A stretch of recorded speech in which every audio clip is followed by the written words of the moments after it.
Well, we had this big Range Rover Sport again. No lights on the dash, thankfully, no red light of death. I did have a wee road test there. I might be being pedantic or maybe just hearing things, but I thought there was a wee squeaky some sort at the back, but it's going to get MOT today, so we'll see what that is if we see anything. Still got all its original arms on the back, I think maybe on the front as well. There was a lot of money spent on this car throughout the years, but the screen washer isn't working, so the screen wash pump is probably been frozen up or something like that. It's 4 degrees today, but it has been -4 and colder for the past week or two, so maybe just popped a fuse, hopefully, because we're doing with less work. Could be doing with less work. To be honest, I've not had to put a screen wash pump in one of these. Certainly did plenty of screen wash pumps throughout the years. None on the rangerover so far. I don't actually see if it's in here, to be honest with you, yet. Oh no, there you go. No, that's headlamp washer, that one. I think that'd be the same pump, but there you go. Actually, F12. That's got a bit there. So F12, and then so there must be 2 pumps then. If it's 2 separate things, so F12's in there. So we'll get a look at that in a sec. Looking for the windscreen washer pump, and we're looking in the wrong place. So we were under the engine fuse box. The only ones in there is for heated washer jets, 10 amp, and headlamp washer pump, 30 amp in the engine bay, for what I can see. But this one, 15 amp, number 30 is that one there. So if we can blow that up a bit, we can. So number 38, so it's like 1, 2, 3, 4 down, 1, 2, 3, 4 along. So we're going to see if we can find that. Right, so I like that too. Long wheel key left out for the mechanic, that's good. So actually tells you in here. Right, so let's see, what was it? 1, 2, 3, 4 down, 4 along.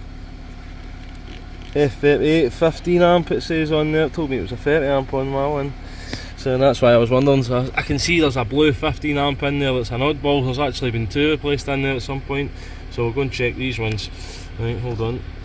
Right, so unfortunately it looks like fuse number 38 is okay. If we go in the test lamp, put it on that side, put it on that side. We'll check this other one in here that's been done. So that one's been done at 15 amp then. So I don't see anything else for the screen wash then, to be honest, so I might just be looking at a new pump. So I'll need to see if I can get one. Yeah, I definitely don't see nothing else for the screen wash. It was showing me in the right place in my data, but it was telling me it should be a 30, but that's a 15 amp. So, right, what will you look and see under here again? We'll check that 30 for the headlamp washers. They maybe not come on, but if it's not activating the actual screen wash pump, so if the screen wash pump doesn't activate it, maybe not bring the headlamp washers on. So in here there was a 30 they said. So let's see here. I bet that bit there, F29. So trailer missing in a 40 for the ABS in there. So if I don't,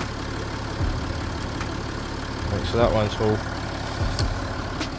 Now we got the big Range Rover up there running the DAG machine on it before we go and crack on with the service. So I know the screen wash pump's not working, so we'll see if it comes up with anything in here. So I mean, I started the car, it's been sitting there running like a watch for well over an hour now. And I drove it down to East Kilbride yesterday and it was all good. 70 mile an hour, wee vibration. So balance the wheels, I think, we'll see, take it from there. The customer has experienced that fault as well. But I started up there, I seemed to misfire for like a second or so there was one in there for the engine. So literally like a second you could feel it, it wasn't smoothed itself out. So could be anything, could be a glow plugged in. Could be a starting injector, could be struggling to get fuel through the fuel filter, but I don't believe that be the case. I've seen the book file on this car and it's been well looked after, to be honest with you. So we'll pause here and we'll see what this is saying in a minute. Oh no! P1247 turbocharger boost pressure. Oh no! No! history, but we did have a report of red light of death on this car, and it's never ever happened. So I'll have a peek again. I think it's had one manifold, I think it had the two, I'm not sure.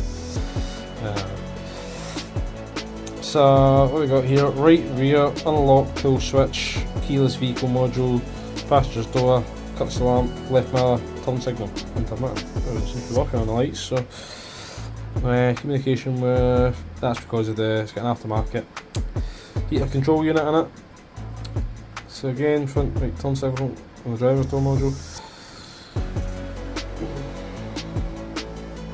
That's going to be it. Right, so no faults with the screen wash pump in there, so we'll save all this data. Right, so we've cleared all those fault codes out it now. Although that one was a history code, I know that I cleared all the codes on this before it went away. And it wasn't there the last time, I don't think we had anything in the engine. Or nothing to lead us on to what the vehicle was in for the red light of death. We did find a leak from where it could have been leaking boost, but we put a new seal on that, so we'll have a look there again and see. I mean, it's not to say that the actual channel that the seal's in or the throttle body itself isn't worn. I mean, they're on like a big horseshoe clip, so you need to think pressure increases, it's going to put some pressure on the clip, if you like. You know, and then the boost maybe go down, it'll maybe move back and forth, so the hose will maybe move back and forward on that where it's clipped in, so it's not to say that it's not worn. You know, it could still be leaking out of there. They are prone for manifolds. You would normally have a P006A correlation fault, but you do see that P1247 in relation with P006A. So we've got all the bits there to service it, so we'll crack on. We'll get the covers off it and we'll have a look, but we'll need to get the meter out as well onto the screen wash pump. The Range Sport. So we've got the Range Sport. And I've just started on the rear brakes because I'm going to strip this down and see what the condition of the brake shoes and that are. Now the pads in this are not too bad. That another one there, for whatever reason the guy decided he wasn't putting that in, right? So that's how that is, right? So we did the rear flexes, they're all good. Pipes were changed before, it's had its front TVs as well, so they're all good, right? But whoever did the pads in this, I know the backing plate here, right, is pretty knackered, it's pretty gone, right? So that's knackered, right? But they've not put this bung back in, right? So there's no bung in there. There's the adjuster wheel in there, right? You can see it's pretty, she's solid. I can't get it to move, right? So now there is a special procedure for adjusting these, and I know how to do it. You're better reading the bulletin when you're doing it.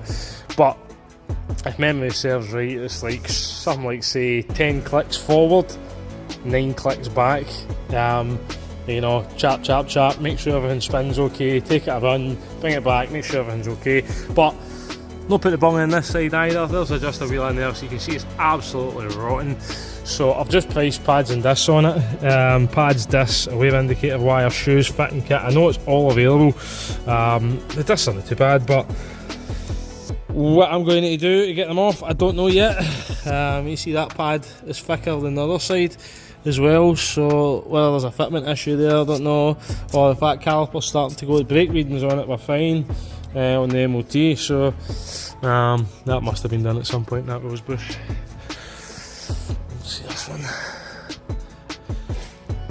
don't know if that one's been done or no, but the other one looks a bit newer. So anyway, I will need to speak to the customer now, because we're going to batter these discs off probably, so fun and games. And we've replaced a seal on this, and it's still leaking there, so I've just contacted Gem 4 before just to see, and he says it's not something that often goes, mate, it must be the manifold. This is what I don't see, the manifold leaking on it, but it's all wet again in this one area where that kind of Y piece is. Now obviously the cars are way up there, but see, I'm standing on that incredible stand, right? So it's all kind of wet in that area again. So when I cleaned it, obviously I'm not just going to put a new seal on and then just leave it, because then I wouldn't know if it leaked again. So now that it's come back, I can see that it's leaked again. So they did say, oh, maybe it's just another seal you need, but I think we'll just no mess about and get a price for that throttle body and that section of, I don't know, it's just basically a plastic housing, but it's the boost going through it. So we'll take it all off of there, and we'll need to have a look at it and see, maybe shine the top, try and block it up and shine it, put some rags in it, block it and shine a torch on it and see if we can see any lights in it of shining through the plastic, see if it's cracked or something, because I don't see the manifolds leaking. I can see it's got the new one on the driver's side, but I don't see anything untoward with the passenger side one. I know they've taken the foam and all that off it, and well, we've seen the guy hadn't even bothered putting the water pipe back in. He just left it lying there with all the bolts. None of the bolts were on it. So right, we'll need to speak to the customer, like I say, and see. Hopefully they just come off, but doubt it. So we'll see. I'll see if it comes off first, and then I'll speak to the customer. Caliper's leaking. Brilliant. Just squeezed it back, and all the fluids just run at it. So no good. That caliper's for the bin now. You can seal it. The guy did a cracking job. Right, C's solid. Oh, my mouse. The rest of them are seized up solid, but so that's why that pad's obviously been getting hot. I was going to need to set a distant pads, I reckon, man. Jeez, what is it with these animals? Right, so I'm going to need to batter that off of there, unfortunately. Yeah, I think it looks. Right, anyway, the guy who's did the brakes still did a very good job.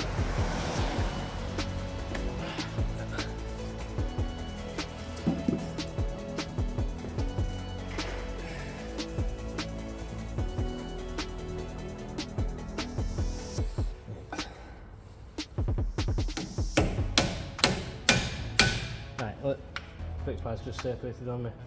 Right, so it's going to want a set of pads at least. Oh, Jesus Christ. Right, so, brake lines were fine on it too. You can see that pad been scorched. So, all the glue's just melted on it. That's not been me that's done that one, that's been the previous animal. He's poor fit on it, so we're going back to the Dingo now because we're going to get a price on the caliper, we priced everything else, so I was not expecting that. So there you go, fun and games. So obviously he's not done a very good job there. So right, okay, doke. Solid, man, caught in the shoes. We've got a sneaking feeling as well, somebody's did a wheel bearing on this here and not put a new backing plate on. It's just bending all the backing plate. So it's just bending it all. So just shows you how tight that's on there, that it's bending all that backing plate. So I mean, they've cut away the dust cover, whoever's done it, but the dust cover's not really important. But there's a brand new hub nut in there, I wonder if it's had a wheel bearing, so trying to get it off at the moment is not going well. Not going well. So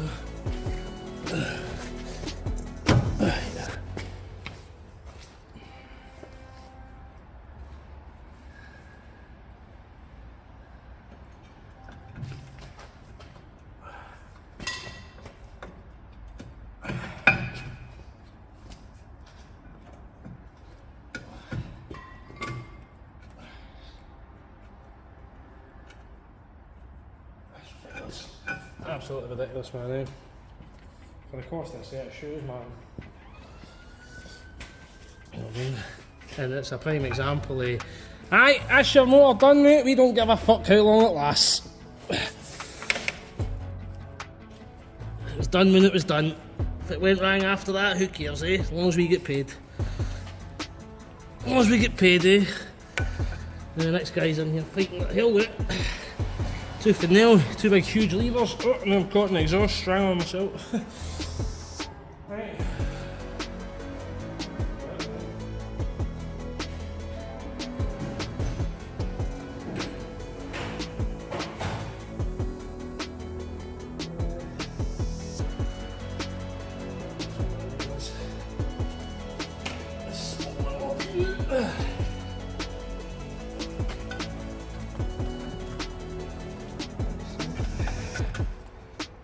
Wedge that there. Somebody's out there at once. Oh, there you go. That was the last one, wasn't it?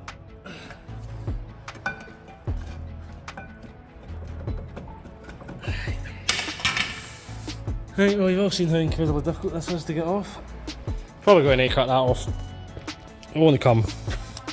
Caught it in the shoes, and we kind of get it to go. And then the backing plate's pretty poor, so wanted to see, but that looks quite shiny and it's got grease on it. So suspecting it's a wheel bearing. I wouldn't imagine somebody just put a hub nut on it for no reason. So instead I had a drive shaft or a wheel bearing, one of the two. Doesn't look like it's for the shaft, so most probably going to be a wheel bearing. So yeah, greased all these, so should be nice and free. I had to put the suspension up, so see how that goes, eh? Ah well, man. So we've got a bit of wood jammed in the top there, and we're levering the hell out of it. I think it's broken the pin. Yep, broken the pin. I pulled it through, and we can see there's a hole in there now, so that's going to undone. So let me get all this off and see how we go. Right, so it's off, but damage is done now. So all because the guy never put the bung on.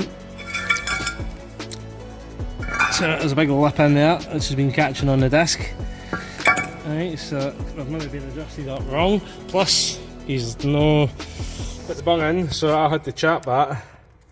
Right, and then I did manage to get it turning, but obviously I need to free it, but I was able to get it to turn again. I've obviously got nothing to fight against here, so but I was able to get it to move. See, it's moving again. So I was able to get it to turn back, so I turned it all the way back. As you can see, this is us now going on. Right, so you see that's starting to spread that shoe out there, so you can see the gap appearing. So we had managed to get it to go all the way back, so there was no adjustment on it. But yeah, and you can see where I've been chapping it. So you can see where I've been putting my screwdriver in and bashing it. So amazingly, that one stayed on. It's pulled this one through, but we can see this has been the brake disc cover, if you like. And somebody's chipped all of that away before. So I don't know. I can't say how long that's been on it, but you're not going to grease that hub nut for no reason. So somebody's had that off. Yeah, somebody's had it off for whatever reason. The shafts don't look new because they were rusty. So I can only assume then that somebody's had this off and did two wheel bearings on the back of it. And for whatever reason they decided that they were not going to change the backing plates. Now they've cut all this away. That's probably been done at the same time. I'd need to see all the receipts, to be honest with you. But so now what we could be looking at is wheel bearing, shoes, backing plate, disc, ABS sensor, and the dreaded park brake module. Because 9 times out of 10, guys, if you're doing the park brake module, you get a nut off it. That's all you're getting it, right? So you get a big plastic nut off, and then you can't get the rest of it. So this has now turned into a world of pain. So that is what it is. That is what it is. 2012 Land Rover, I think. 2012, 2013, one of the two. It's one of the later ones, well, one of the last of this shape anyway. So I know all this is in stock, but I mean, look, if I'm just bending that with my hands like that, then that says it all, doesn't it? So, but the fact that there's a hole in it now, and that's nothing we can do, it's just rotten. So, you know. Now you can see how rotten it is, so I'm basically hardly even touching that. And you can see rotting away. So obviously there's that hole in there. Yep, so again, a lot of water into the shoes, so I'll whip these off. But I believe to do that, need the bearing off. The bearing's all we'd need to press. So you take that bolt out, take the ABS sensor out, that bolt out, disconnect the park brake, over to get the brakes off, disconnect that one if the bolt comes out, and take it over to the press the flange off, you know, press your bearing out, put your new backing plate on, put your bearing on, press your flange on, build it all back up. It's not as simple as that on the this age. So, right, we'll get the shoes off and we'll see what we can do with that backing plate. Interestingly, seeing the Mercedes, it's the same setup. What my old father has done. He's no daft, my dad. So you can see that one, same kind of idea, right? Same kind of idea. Cut it in half, welded it. So he's a crafty old bugger, my father.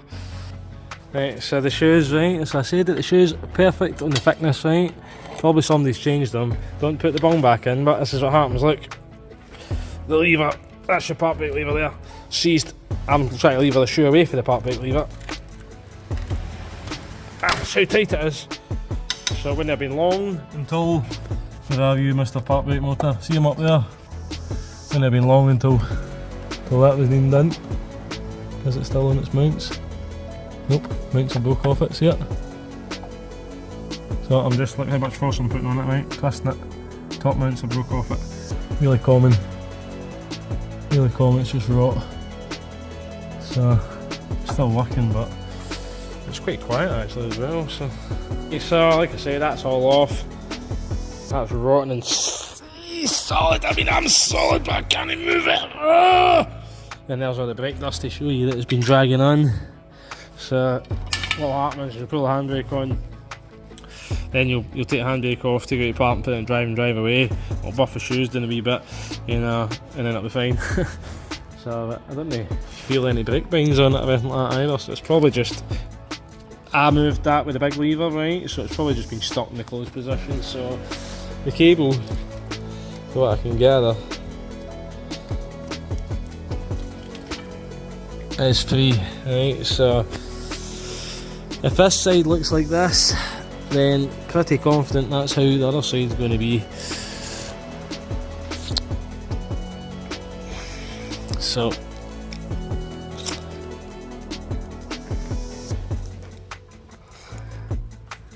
let me see how, I don't know if it's riveted on, or this is going to be my concern, is that getting that off. So I wonder if that's rivets or bolts. One of the probably bolts. And then how would we get the bearing off? The bearing is a press-in one. It's not like the front with bolts on. Ah well, it's a fight for tomorrow I think. So obviously the caliper, that's all leaked on me. As soon as I squeezed it back, just started pouring fluid at it. So man. So fun and games, eh? Fun and games, these Land Rovers. Well, haven't already, hit the thumb, hit subscribe, man. Have yourselves a great old day, okay?